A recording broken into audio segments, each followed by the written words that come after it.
I've been saying it forever. I don't want to live in a country where a young lass can't make a top 1% living by selling her bottled farts to incels on the internet. And I just discovered that we finally hit that level of equality, and I am smitten. I started selling farts about 3 weeks ago, and in addition to jarring my farts, I've also been selling videos of myself making the jarred farts, which has just been exploding. It's all over the internet, which is pretty crazy. I never ever expected this, honestly.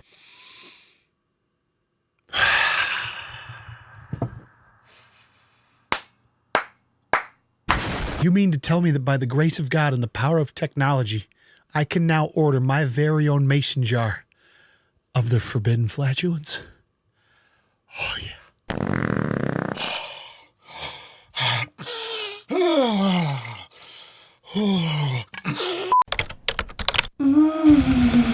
Hello, everyone. What's up? My name's Leon. Happy New Year to you. Hope you brought 2022 in with a splash. You know, the internet has democratized attention, and with that, it's created a lot of unique opportunities for people to make it. Now, I know nothing about Stepanka here, but I do know she's a 90-day fiance veteran, which is classic, like, easy way to get a little taste of clout, and then does some NSFW stuff, which seems like a pretty normal transition. But she's gone a step beyond and taken something that I've enjoyed doing my whole life, that is enjoying the flavor and smell of my own ass dust, and she's turned that into a very lucrative business for herself. But I never ever expected it to take off the way that it has. Honestly, I've just been requested to do it by like maybe 20 or so people that followed me. So I've been using my unfiltered account to sell these farts. Now, I imagine she's gotten quite a bit of flack for this online, but this is a simple supply and demand issue. There are men out there that want to huff a female's farts, and she is willing to fill that niche for them. Now, I know your interest is piqued like mine, and you're thinking to yourself, hey, Leon, I wonder what the going price is for a little can of cornhole quaff. You know what I mean? A little bottle of balloon knot byproduct. Yeah, I'd like to maybe get my hands on some of that myself, taste the brand. $1,000? $1,000.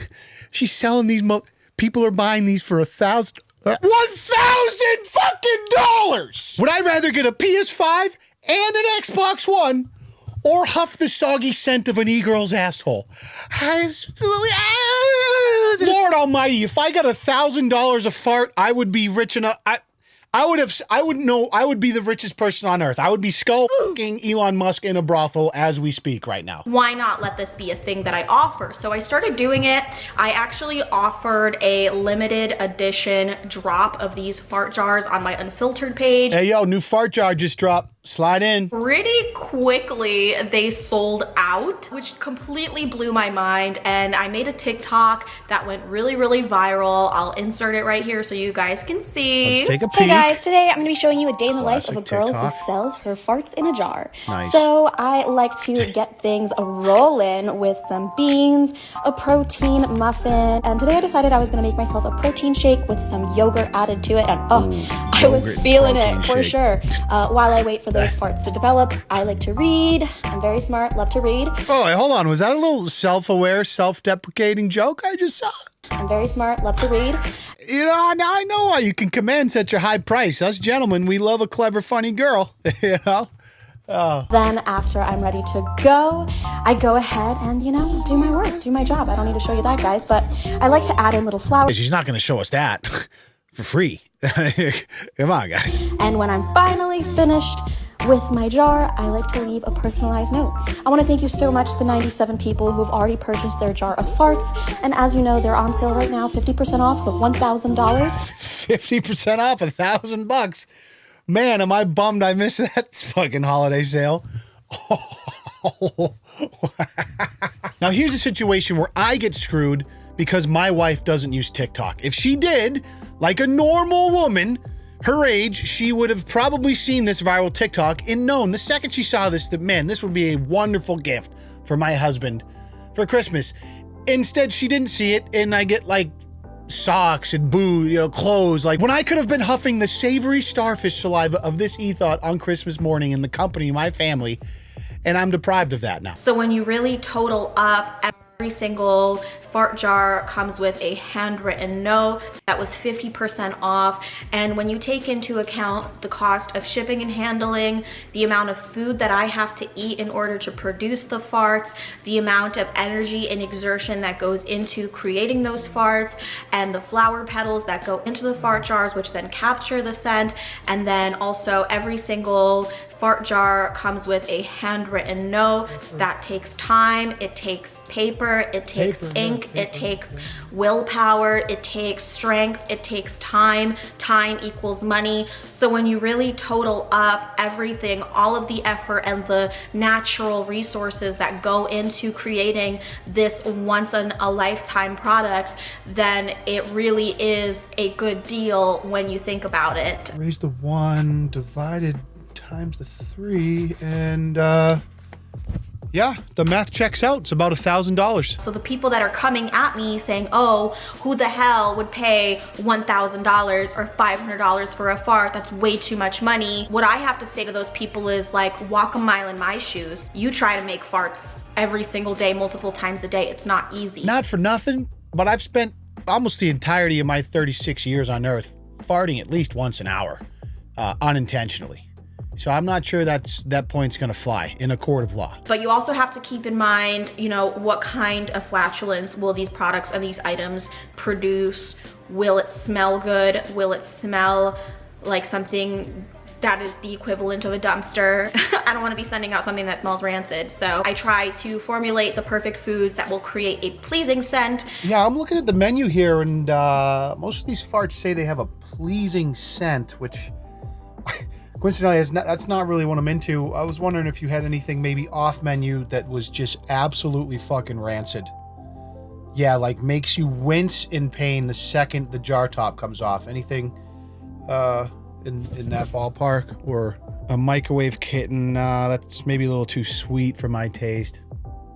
What if you put like a homeless person through a wood chipper full of kerosene and then fermented that in a vat of curry? You have anything that would maybe smell something along those lines? Or 100K just to fart in a jar. What is life, says the beatbox hitman. Life is opportunity, my friend, and she has seized the succulent nutties of life's opportunity. This is actually the tweet I saw yesterday, which is how I found out about this broad. Reality star who made $38,000 a week selling farts in a jar has been hospitalized. Yes, really. What? Just like, these are the kind of headlines I need in 2022. I vowed to myself, New Year's resolution, Leon, stop talking about stupid Instagram influencers, like things that make you angry. Talk about stories that matter. She utilized her 260K strong following as her customer base to sell her pungent product, which retailed at primarily $1K. I can't believe she's had the audacity. I mean, that's like, what was it? Belle Delphine was selling the bath water for $10K, I think. I think 10K is what she priced that at. I can't remember, but I'm pretty sure all that shit sold out. Stephanie Ricardo, she consumed 3 protein shakes and a huge bowl of black bean soup in one day before feeling that something was not right, with a pressure in her stomach that moved upwards throughout her body. It was quite hard to breathe, and every time I tried to breathe, I'd feel a pinching sensation around my heart. That's just called overeating. That happens to me every day. At the doctors, it was made clear I wasn't experiencing a stroke or a heart attack, but very intense gas pains. I was advised to change my diet and take gas suppressant, which has effectively ended my business. I don't know how you mistake gas pains for a heart attack. That seems like cap almost, but I've never been in the retail flatulence business, so I guess I don't know. Her clients will no longer be able to own the physical jar of Stephanie's gas, but they will be able to purchase them as digital artworks on the blockchain.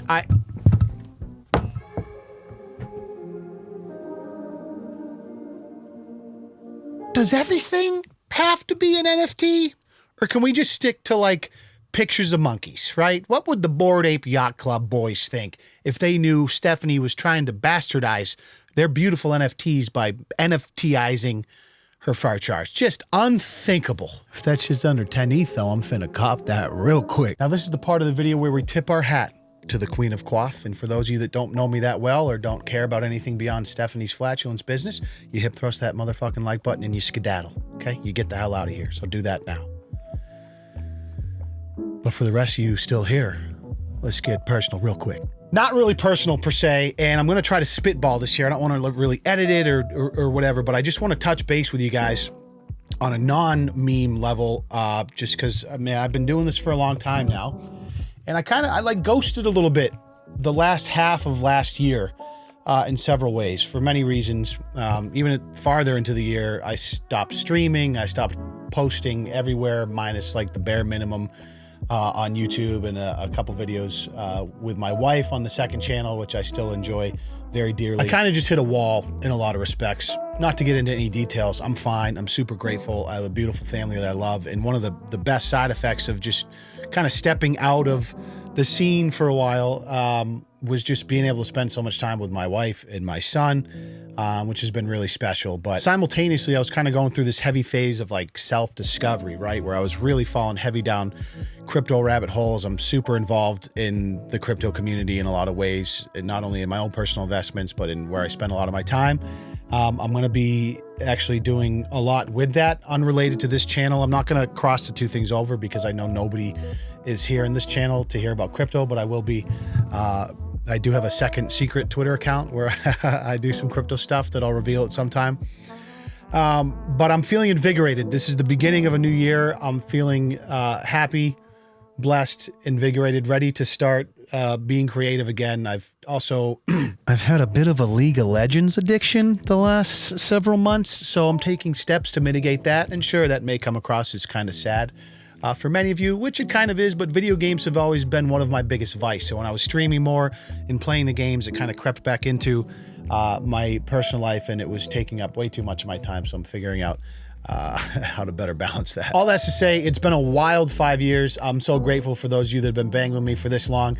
Those of you that are OGs, been around since 16, 17, and any of you guys that are new in the last couple of years, months, weeks, means the world to me, and I'm very excited to explore some new avenues of content and start being a little more consistent this year.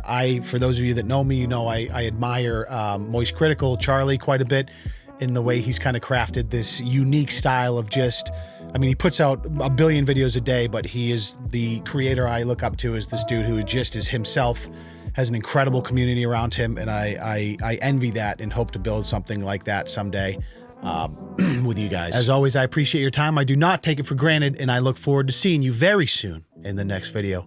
Peace.